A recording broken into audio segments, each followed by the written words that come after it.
All right. Well, this afternoon, we're lucky enough and honored to be joined by Rutledge Durant, a resident of Daniel Island, which many people don't know. Daniel Island is in Berkeley County, and it's also in the city of Charleston, and it's also, by the way, part of District Great.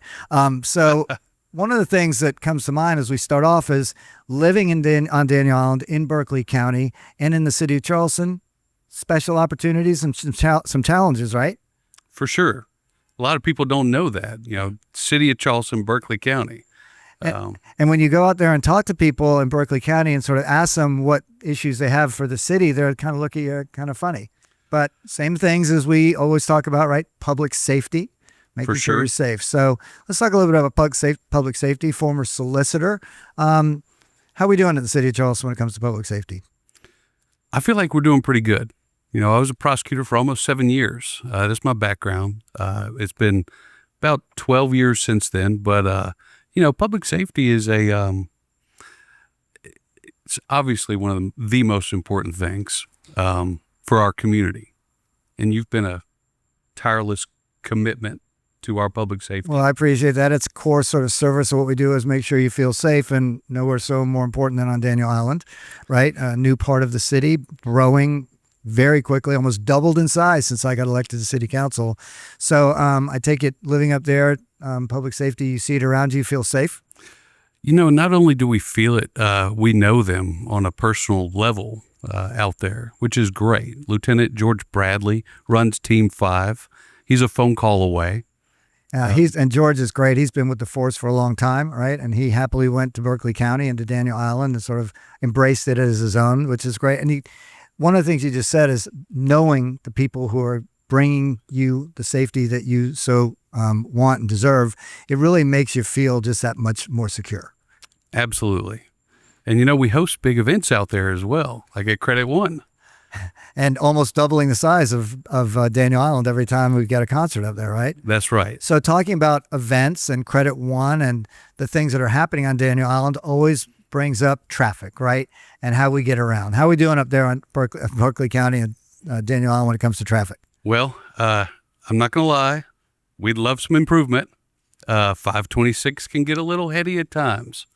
But as far as on the island, things are pretty good. And clearly one of the things that we at the city are really committed to doing is making sure that you can get around in your own community with the Daniel Island being in the city, just looking at some of the micro transportation stuff, but thinking about the bigger stuff too. And you'll remember when we lost the bridge to the shifting, when was that? Just before COVID. Right. One of the things that we engaged with and employed was ferry service between Daniel Island and downtown. So thinking about expanded ferry service, how do you think that'll fly up on Daniel Island? Most of the people I know enjoy taking the ferry. If it was more accessible, if there was more of it, I think that it would be utilized more. Yeah, and I think that that's a natural, especially given the growth around Daniel Island as you go up Clements Ferry Road and into central Berkeley County. Having ways other than getting on and off 526 to be mobile really, I think, are going to be important in the future and something we're looking really hard at. And Daniel Island is a natural place to start. So a subject near and dear to my heart, multi-mobilism, right? I mean, being able to get around, transportation in all forms. And Daniel Island, I get to spend a good bit of time there when school's out or just starting, bikes everywhere, kids on bikes. It's really good to see and pretty good infrastructure. But this whole idea of e-bikes and what e-bikes are and what they do in our community is something we got to think about. And, talk to me a little bit about what the community has been saying when it comes to e-bikes and maybe the need to have some rules out there on e-bikes. Yeah, what I see are other people on the walking trails. We're so fortunate to have biking trails, and these e-bikes, they go pretty fast, and they come up on the walkers and the people on their regular pedal bikes, pretty quickly. And they're e-bikes. They're not gas-driven or oil-driven. You can't hear them, so they come up on you really quickly.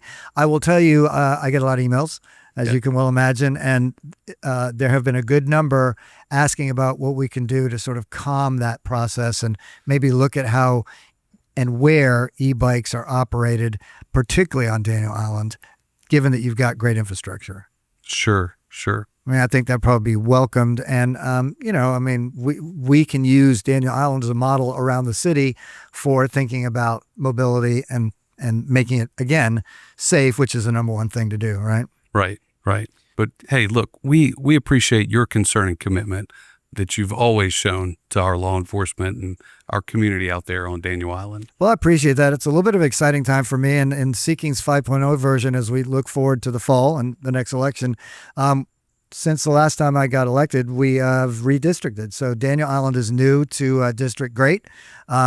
Really happy to be part of it and to be a representative of it and to learn about some of the challenges and opportunities that the city of Charleston and Berkeley County have together to provide and look forward to on Daniel Island. So I think there's more to come for sure on that. And I think, look, it's grown like crazy. When did you move to Daniel Island? So my wife and I moved to Daniel Island in 2008, before we had any children, and now we have 3. So my goodness, that's 17 years. So you've seen Daniel Island really grow. We have. Come out of the ashes kind of like a phoenix in some ways. Yes, it has. Well, I remember we used to, on Thursday nights in the summer, have a Daniel Island 5K series that ran in behind Bishop England. And there was not a single house built back there. And those races were only about 12, 15 years ago. And now you go back there and it is completely built out. Completely built out. And, I think they've done a pretty good job, a really good job. But we understand there's a lot more to come, and it's a concern. And, we'll be looking at it as with population growth. You say you've been there since 2007. In 2010, the population of Daniel Island was about 6,000 people.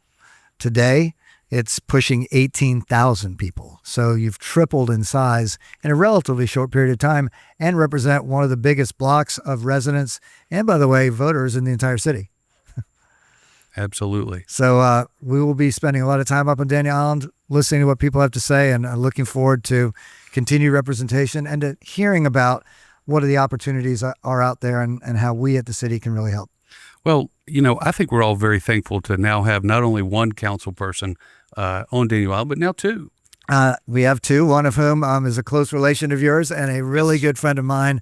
He's done an incredible job. That's Councilmember Greg. And I will say that he and I actually really are simpatico on just about everything and committed to making sure that we bring the best we can to representing Daniel Island, both for the people who live there and at City Hall. No, thank you. Well, thanks for being here. Thanks for being part of this conversation. Thanks for talking to us about the things that you see out there in the city.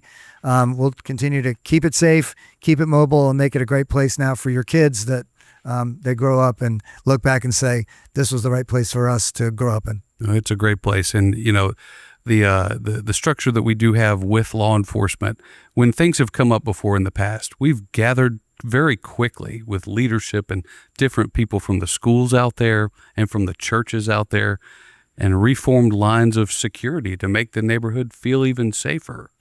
And that's a big part of especially local public safety and local policing, is partnering with the residents, with the population. And I think that we are in a place now, probably better than we've been in my career now at City Council, that we've got a good team out there, and partnering with the residents has been a fun part of it and a very essential part of it. Absolutely. Mike, I can't vote for my brother-in-law anymore because he's not in my district, but I got the second best thing. Thank you. Well, I appreciate that. Look forward to being your representative. And if all doesn't go perfectly, give Boyd a call. I'm sure he'll call me back. So thanks for being here today. Thanks for talking to us. And thanks for being part of our great city. Appreciate it. Well, thank you for everything you do, Mike.